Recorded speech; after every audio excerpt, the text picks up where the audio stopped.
Hello, কি খবর? কেমন আছেন সবাই? শুভ সকাল সবাইকে। আর এখানে হচ্ছে কি আপনাদের ওখানে এখন দিন আর আমার হচ্ছে কি রাত। তো আজকে সকালের ভিডিও, এটা কাজ থেকে এসে আমি ভিডিওটা স্টার্ট করেছি। তো এখানে আমি ব্রেকফাস্ট করে আমি বেরিয়ে যাব কাজের উদ্দেশ্যে। তো কখনো হয়তো আপনাদের সাথে সেভাবে খোলাখুলিভাবে শেয়ার করা হয়নি আমি কোথায় কাজ করি।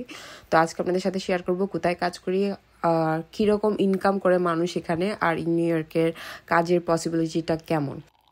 আমি আগের একটা ভিডিওতে শেয়ার করেছিলাম আমি ইউনিভার্সিটি ক্যাম্পাসে কাজ করছি, যেখানে আপনারা আমাকে দেখতে পেরেছেন। আর ওখানে আমাকে পার আওয়ার $14.25 করে পে করতো। আর ওখানে হচ্ছে কি স্টুডেন্টরা লিমিটেড আওয়ার কাজ করে, উইকলি 20 আওয়ার্সের বেশি কাজ করতে পারে না, এটা হচ্ছে স্টুডেন্ট লিমিট। তো আমি এখন মেন সিটিতে চলে এসেছি, ক্যাম্পাস ছেড়ে আমি এখন অফ ক্যাম্পাস জব করি। তো এটা ইলিগাল অ্যাকচুয়ালি। তো ইলিগাল বলার রিজনটা হচ্ছে আমি এখানে ক্যাশ পেমেন্টে জব করি, মানে আমার স্যালারিটা এর আমাকে ক্যাশই পে করে। আর যেখানে আমি যখন ক্যাম্পাসে জব করতাম তখন আমাকে চেকে পে করতো, তো ডিরেক্টলি অ্যামাউন্ট আমার ব্যাঙ্ক অ্যাকাউন্টে চলে আসতো আর আমি গভর্নমেন্টকে লিগালি ফি পে করতাম। তো আমি কাজ করি সাবওয়েতে। তো এখানে ইউএসএতে 2 ধরনের সাবওয়ে আছে। একটা সাবওয়ে হচ্ছে ফুড, মানে যেখানে খাবার দাবার সেল করে, আর একটা সাবওয়ে হচ্ছে কি রেল স্টেশন, যেখানে মেট্রো চলাচল করে।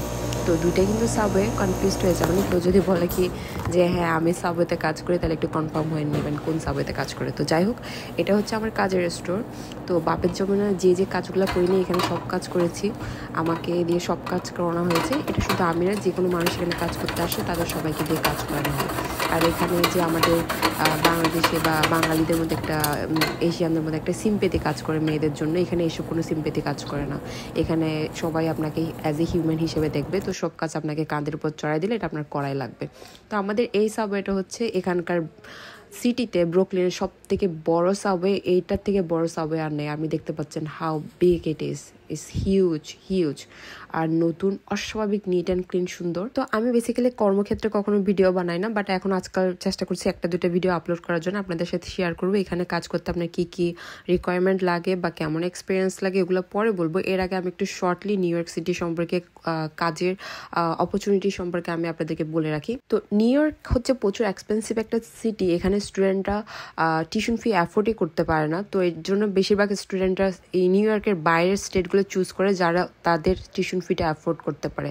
আর এমনই স্টুডেন্ট আছে যারা হচ্ছে অন্যান্য স্টেটে পড়ালেখা করে, বাট এখানে এসে তারা মুভ করে যাতে ক্যাশ জব করতে পারে।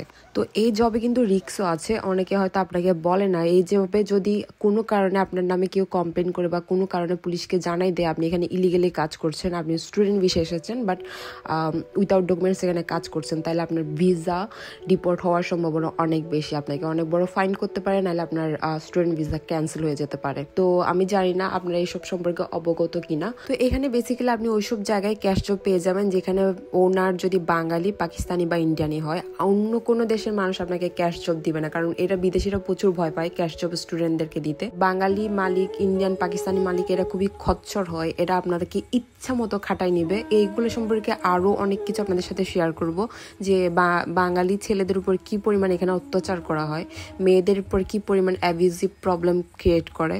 শুনেছি, অনেক ঘটনা চোখেও দেখেছি। বেসিক্যালি এখানে সাবওয়েতে আমি সপ্তাহে 5 দিন কাজ করি 4 ঘন্টা করে। তো বেসিক্যালি সেম টু সেম ক্যাম্পাসে যেরকম 20 ঘন্টা কাজ করতাম, এখানে 20 ঘন্টা কাজ করি। এটা হচ্ছে আমার এক্সপিরিয়েন্স কম, আর ওনার এই মুহূর্তে ফুল টাইমের এমপ্লয়ির দরকার নাই। সো অ্যাজ এ বাঙালি হিসেবে আমাকে কনসিডার করে রেখেছে জাস্ট মানবতার খাতিরে।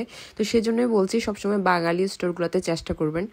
আর সাথে আরেকটা কথা বলে রাখি, যতই বাঙালি, ইন্ডিয়ান, পাকিস্তানি দোকান হোক না কেন, আপনার যদি ভালো রেফারেন্স থাকে আপনাকে পে করবে কম, আপনাকে খাটাবে বেশি, মেন্টালি অনেক টর্চারের শিকার হবেন, এটাও বলে দিচ্ছি। আর এখানে খুবই কঠিন আপনার ক্যাশ জবে কাজ খুঁজে নেওয়াটা। পুরো মানুষ বলে নিউ ইয়র্ক হচ্ছে বেস্ট ক্যাশ জবের জন্য, কারণ অন্যান্য স্টেটে সে জব নাই। কারণ বাঙালি, ইন্ডিয়ান, পাকিস্তানি এদের একটা এখানে নিউ ইয়র্কে যেরকম একটা প্রভাব বিস্তার করে বা একটা পাওয়ার আছে যেটা অন্যান্য স্টেটে ওদের নাই, সেজন্য যত সব ইলিগাল কাজ কারবারও এখানেই। আর ইজিতে ক্যাশ জবও পাওয়া যায়, যদিও আমার কাছে এটা ইজি কখনোই মনে হয়নি। তো আমি লেবারগিরি শেষ করে 4 ঘন্টার কাজ করে বাসায় এসে রান্না বান্না করে রাতে খেতে বসেছি। এখানে হচ্ছে আমার ডিনার।